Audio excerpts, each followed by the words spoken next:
Hello everyone, welcome to another episode of Learning sCrypt tutorials. In this video, I'm going to show you how to write a test for sCrypt contract. So again, we can start from sCrypt.io homepage. So for this video, we are going to need a few tools that can be found available on our GitHub page. So we can scroll all the way down, and there you can find our GitHub link. You can click it, and then it will take to this GitHub page. So in here, we can find all the public repositories we hosted. So for this tutorial, we need two of them. So before we dive into the detailed test, I want to mention one difference of writing sCrypt test versus a normal test for many other programming languages. So if you're using JavaScript or Python or C++ or Java or any of the mainstream languages, when you write a test for those languages, they are usually written in the same language versus sCrypt. So because it's a smart contract language and smart contract cannot run standalone, so the test is actually written in a different language, not in sCrypt. So we have many choices to show here, and for this video, I'm going to just show you how to write in JavaScript. There are also other language bindings such as Python and Golang you can use. I'm going to put the link in the show notes. So let's get started. First is, let's click this sCrypt lib. So basically, this library is a JavaScript SDK for sCrypt. So you can provide all the utility and helper functions and all the APIs for interfacing with sCrypt contract in JavaScript. And here is another repo called a boilerplate. This is basically provides you scaffolding projects that can help you to bootstrap a sCrypt project. So for the demo, we are going to just clone this. You can either using this command line or using this download link. Let's go there. So because I already download and clone it locally, so I'm not going to show you the process. You can just use a git clone to download it. After that, you can run. So basically here, we're using the Node.js framework. So you need to run npm install, and then everything will be set up and ready to go. So again, we are looking at the example demo contract we have seen before. And in this course, we are going to show you how to write a test for demo.script. So here, I already finished one example way of how you test here. So as you can see, we are using the scryptlib, basically the sCrypt SDK for JavaScript. We mostly using the one function here called a build contract class. We're also using a testing framework library called Chai, but you can use any other of your favorite testing framework if you like. So for this purpose, I'm going to use Chai here. So first of all, let's look at this function called a build contract class. So what this does is basically it takes the contract you want to have and wrap it in and convert it into a JavaScript class. So it's almost like a reflection, if you heard about this term. Basically, before this compile contract is a helper.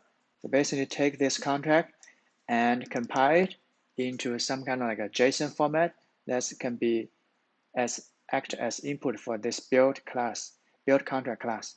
So once you have run build contract class on certain smart contract, then you can get an equivalent class for the same contract. For example, here we have demo, right? Now this is like a demo class. what we can do is now we can use it as if it's a JavaScript class instead of a sCrypt contract. Now you can use it, think of it as any other regular JavaScript class. So what we can do with JavaScript class, you can create an instance out of it, create an object out of it. So basically you use a new syntax and provide it with a constructor parameters. So we can put 7 and 4 here in this case. And once we initialize it, instantiate the contract, what we can do, we can call any of its public function by its name.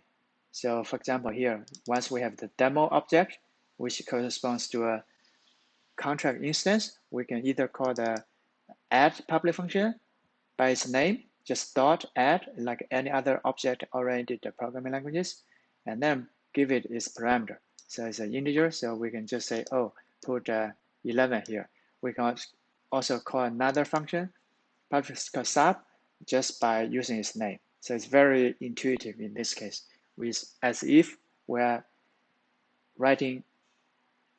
interacting with sCrypt contract in JavaScript syntax.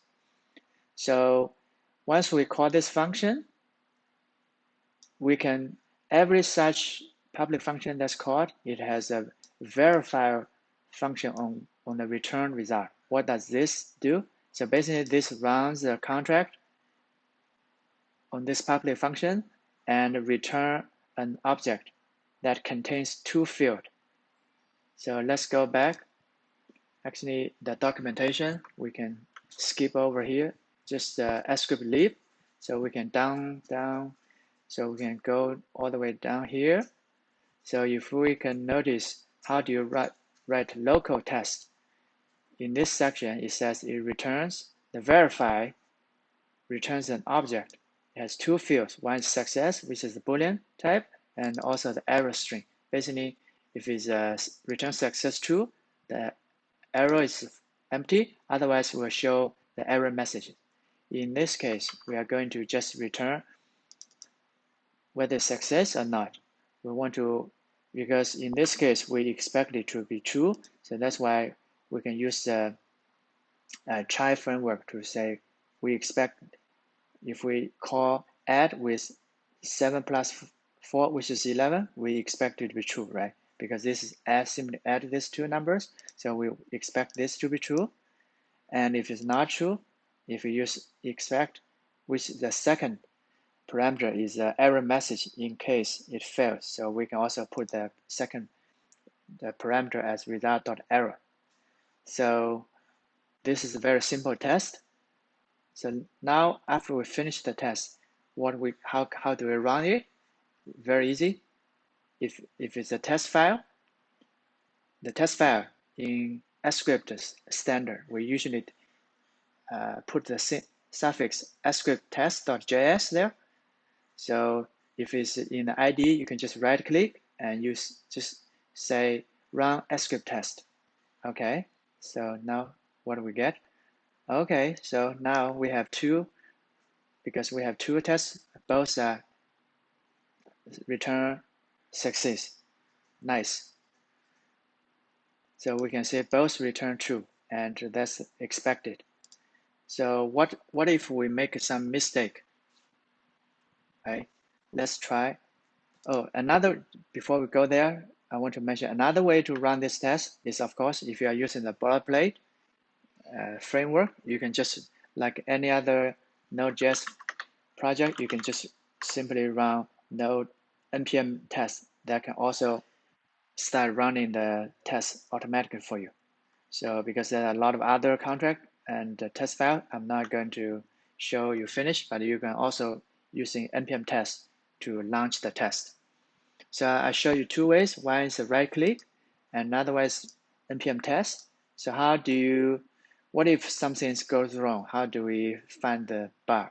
So for example here, instead of given 11 here, which is expected, what if I provide, let's say, 28? It's supposed to fail, right? Let's run it again and see. Okay, it does fail. And so if we can notice, it shows it fails at inside the test file it fails at line 15 exactly as we expected.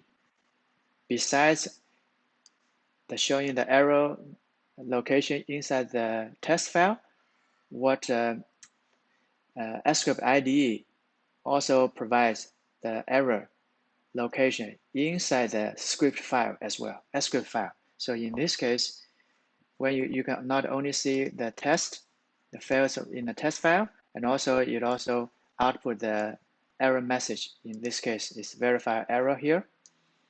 So there are two links below it, which are very important. I want to emphasize here, help you quickly identify where that error come from. So one is this, it will show you which line fails. You can just click on it, and then it will take you to the exact line where the fails in the sCrypt source file. So what's even more amazing is the second one. So first one is go to source. The second one is launch debugger. So basically, if you click it, it will rerun it will just run the test, but it will stop in the sCrypt source file and show you where exactly which line it fails, and also launch the debugger as we have seen before. So now we can just like any other debugging section, we can see what's the value of z. We can also look at all the other variables. So hopefully now we can figure out this one fails because z is not 11. So that's why it fails. So this is